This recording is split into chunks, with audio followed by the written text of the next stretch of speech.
The downfall of NXT continues. Shawn Michaels thinks he can cook, but he's no 5-star restaurant. More like fast food. And NXT is on the decline fast. Welcome back, guys, to Fog Wrestling. Time to get into the NXT quarter-hour ratings breakdown. So let's do it. Let's get straight in there. Quarter 1, 8 o'clock to 8:15. Michin versus Jada Parker kicks off with 565,000 views. And that was it. That was all that happened in quarter 1. So if you like Michin, if you like Jada Parker, then good for you. If you don't, then you've got 15 minutes to deal with it. I'm just a wonky-eyed man.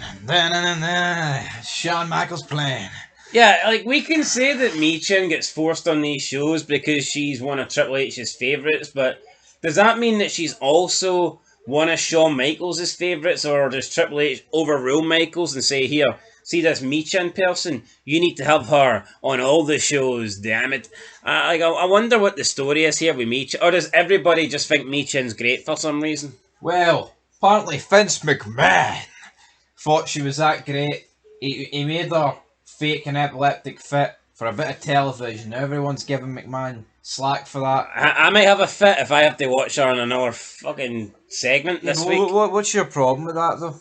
What's my problem with it? Aye. I've got no problem with it. I think it's It's a TV show. It's fake.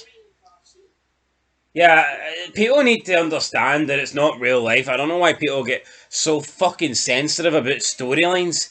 The WWE is no different to Breaking Bad or Game of Thrones or Sons of Anarchy, but for some reason people think it should be treated like a sport. It's not. It's sports entertainment, right? The key word there is entertainment. They're trying to entertain us with different fucking storylines. I honestly don't know why people get so upset about storylines that do not work. Like, they literally treat it as if it's real life and McMahon's killing people. What if a child watches it and they suffer from epilepsy? Get in the fucking bin then.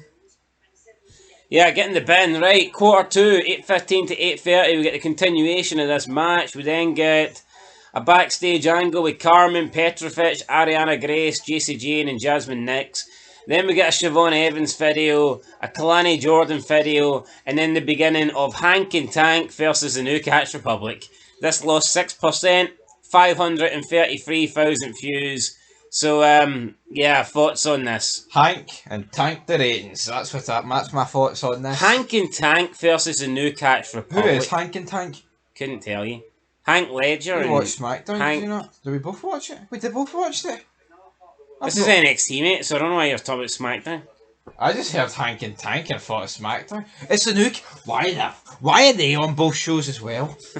Fucking save it for the good people. Can we not get good people on all this shit? Like, why is it this shite? Why is it like the bottom of the barrel? Like the Good Brothers? What? I don't want to see them on one show, never mind fucking 2 shows. Nothing good about them. I just honestly don't get it. Anyway, 6% loss there. Moving into quarter 3, 8:30 to 8:45. Hank and Tank versus the New Catch Republic continued. Sean Spears video. Oro Menza, Robert Stone and Stevie Turner backstage angle. This went up 5%.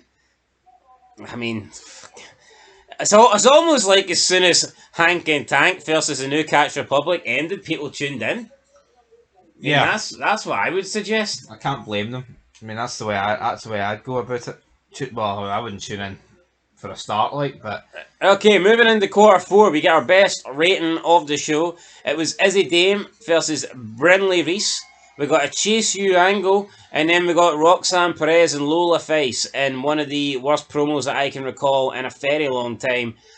This went up 6%. It had 591,000 in viewership, and it had the highest key demo, which went up 9% to 215,000. It was the only key demo other than the overrun to get over 200k. So, yeah, thoughts on this? Well, my thoughts are green, because it was the highest quarter of the show, up 6%, 591.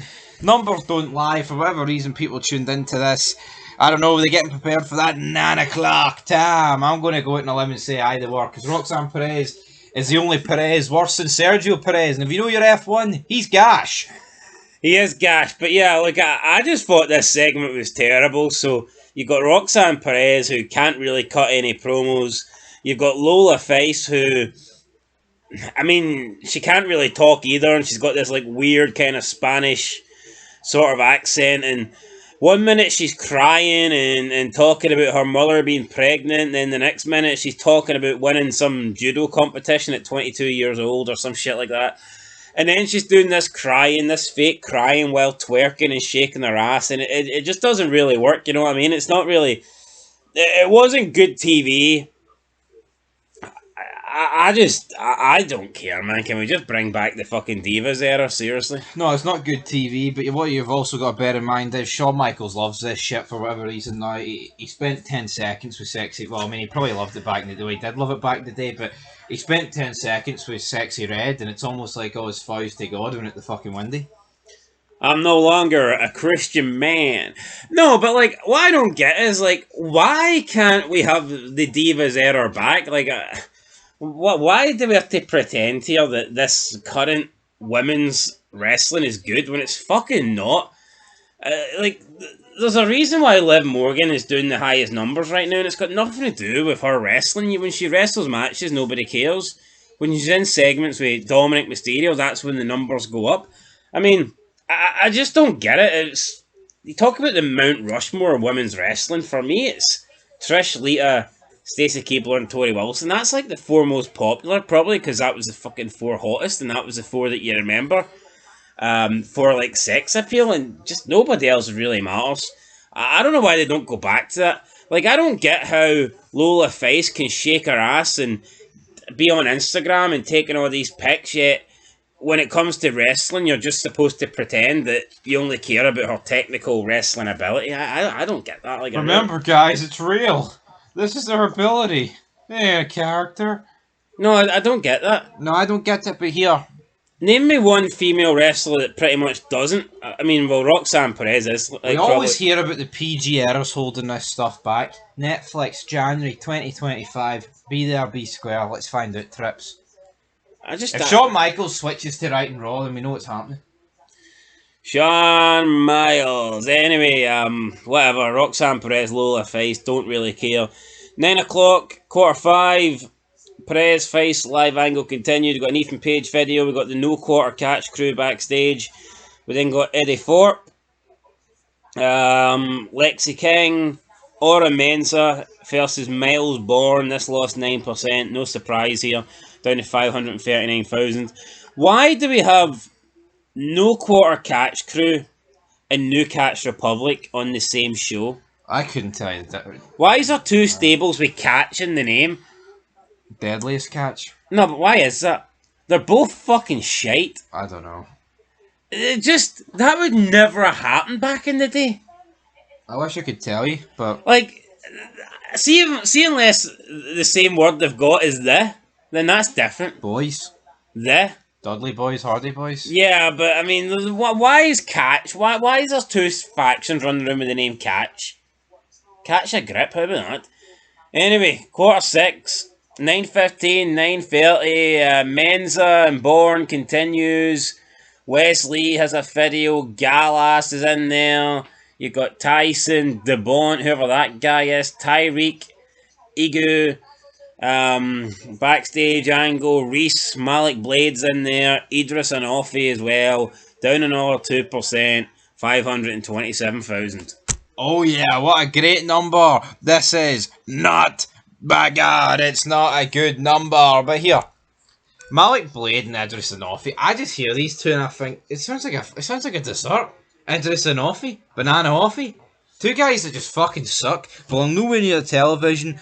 Wesley makes that other big, what's he called? The big guy. I will not let you take my North American title. Obafemi, Gallus, Tyson DuPont, Tyreek Egwa. No one's it. Mensa against Bourne. Boring, more like, man. Right, well. Bourne to lose ratings. That was Q5, we're actually on Q6, are we not? No, you said 527. Aye, and that's Q6. You're talking about Q5, you know? No, I'm not. I'm talking about Mensa Bourne. Continued. Who cares? It was shit. It continued and the ratings continued to plummet. No wonder they are. Q7, 9:30, 9:45. Wendy Chu versus Carly Bright. It's a good gimmick to have on a show that puts people to sleep. Trick Williams, Shawn Michaels, Brooke Jensen. This Shawn Michaels thing I thought was the best thing on the show, but the problem is he's inviting Brooke Jensen back next week to have a sit-down talk about his NXT future with the NXT general manager. Who's that? Ava Raine. Now, see if it was Brooke Jensen sitting down with Shawn Michaels, I'd actually care a wee bit more about that. It'd be intriguing. Who wants to see Brooke Jensen sit down with Ava Raine? No one. How bad's that going to be? Not even the fucking Rock wants to see it. The Rock says, know your damn role. Anyway, guys, down 1%, 523k. We get into quarter 8 now, main event. Lowest quarter of the show. Not good. Carmen Petrovic versus Jasmine Nix. With Nathan Fraser in there, Axiom in there. Ava Petrovic, Grace backstage angle. We had a Soul Rooker video! And then we got Paige, Spears and Williams in a live angle, down 4%, 503,000. And then on the overrun, we did get +8, but who cares? 542,000 on the overrun. So that was it, guys. There's your NXT. Very unprofessional quarter-hour review, but falling asleep here, and there was nothing interesting to talk about, so I'll let you end it here, and you can give your closing thoughts on this show that you didn't watch. Yeah, it'll only get worse for NXT. They're not creating anybody new, and the people that they do have, I feel like they're just getting butchered. I think they're just getting brought down to the rest of the shite that's surrounding them, which sucks. But yeah, Tony D. I mean, there's only so long that gimmick could have went for. You look at Legado del Fantasma. If they were still in NXT, man, it would be so fucking bad. Not that it's great on SmackDown, bear in mind. Everything's bad. Shawn Michaels ain't cooking. The lights are on, but nobody's home in Shawn Michaels' eyes. You know, he's trying to rob our house, but the reality is his eyes are looking at the neighbours. And aye, till next time, peace.